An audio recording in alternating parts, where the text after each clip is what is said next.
ये सियासत की 6th सेंचुरी बीसी से शुरू होती है, जब लोहे का उत्पादन की शुरुआत हुई थी। लोहे से बने हथियार पश्चिमी उत्तर प्रदेश और पूर्वी बिहार में काफी जोरों से चल रहे थे। यहीं से सैनिकों की शक्तियों को मानो पंख सा लग गया। आम आदमी और खास में युद्ध कला और हथियार का इस्तेमाल मुख्य भूमिका निभाने लगे, और जिसके पास ज्यादा लोग और हथियार होते थे वो राजा कहलाने लगे। यहीं से शुरुआत होती है the great Indian game of thrones की। लोहे सिर्फ हथियार के लिए नहीं, खेत जोतने के लिए, माल ढुलाई के लिए और भी कई सारे कामों के लिए कारगर साबित होने लग गए। अब पहले से ज्यादा उपज होने लगे और लोग अपनी जरूरत से ज्यादा उपज को अपनी सुरक्षा के लिए सैनिक अधिकारियों यानी राजाओं को देने लगे। उन दिनों छोटे कबीले जना के नाम से जाने जाते और कुछ गांव के समूह को जनपद भी कहा जाता। जनपद अर्थात जन का मतलब लोग और पद का मतलब उनके पैर या पैरों के निशान को जनपद कहते थे हम। उसी तरह कुछ बड़े राज्य थे जिनको हम महाजनपद भी कहते थे। उन दिनों 16 महाजनपद हुआ करते थे पूरे भारतवर्ष में।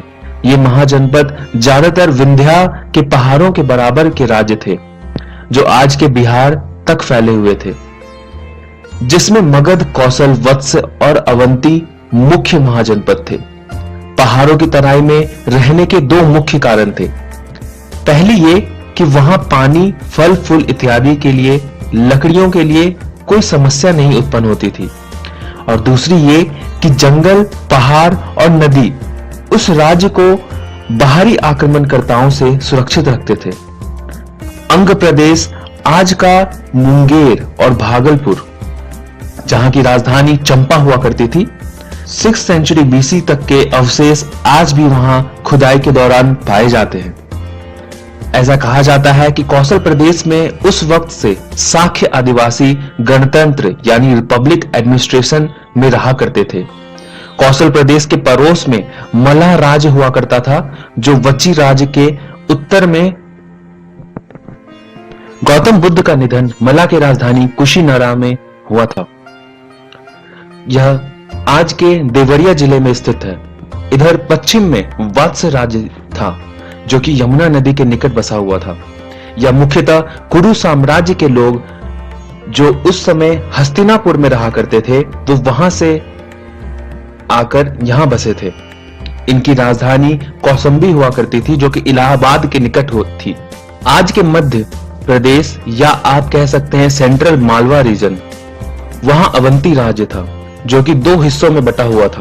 उत्तर में उज्जैन और दक्षिण में माहेश्मती। यहां पुराने समय से ही काफी हथियार बनाए जाते थे। वह बनाए भी और बेचे भी जाते थे। इन्होंने इन्हीं सारे हथियारों के बदौलत ही एक काफी सशक्त राज्यों का नींव रखा था। इन सारे राज्यों में हमेशा से ही होड़ लगी रहती थी कि कौन किससे आगे निकलेगा। भारतवर्ष का सबसे गौरवशाली साम्राज्य मगध, और 2500 साल से भी पूर्व उसकी राजधानी पाटलिपुत्र।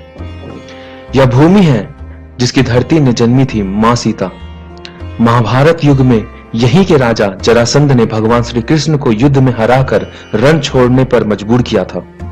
इसी धरती ने दुनिया का सबसे पहला सम्राट दिया था। लिच्छवी राजाओं ने दुनिया को पहला लोकतांत्रिक गणराज्य भी दिया था। यह भूमि है महावीर की, यह भूमि है भगवान बुद्ध की, गुरु गोविंद सिंह की, चाणक्य की, आर्यभट्ट की, कालिदास की। यह भूमि है आंदोलन की, यह भूमि है बिहार की, या यूं कहिए मगध की। 16 जनपदों में सबसे तेजी से जो आगे बढ़ रहा था वो मगध राज्य था। जब यहाँ के राजा बिंबिसारा हुआ करते थे, वो हिरण्य डायनेस्टी के थे। इन्होंने भगवान बुद्ध से दीक्षा ली थी। इनसे मगध राज्य को फैलाने की जो कोशिशें थी वो शुरू हुई थी, जो कि कलिंग युद्ध में अशोका के बाद जाकर थमी।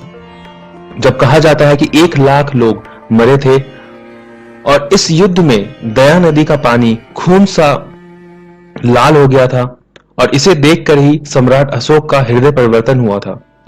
वह अहिंसा के राह पर चलने लगे थे। तब तक मगध राज्य का विस्तार होता रहा था।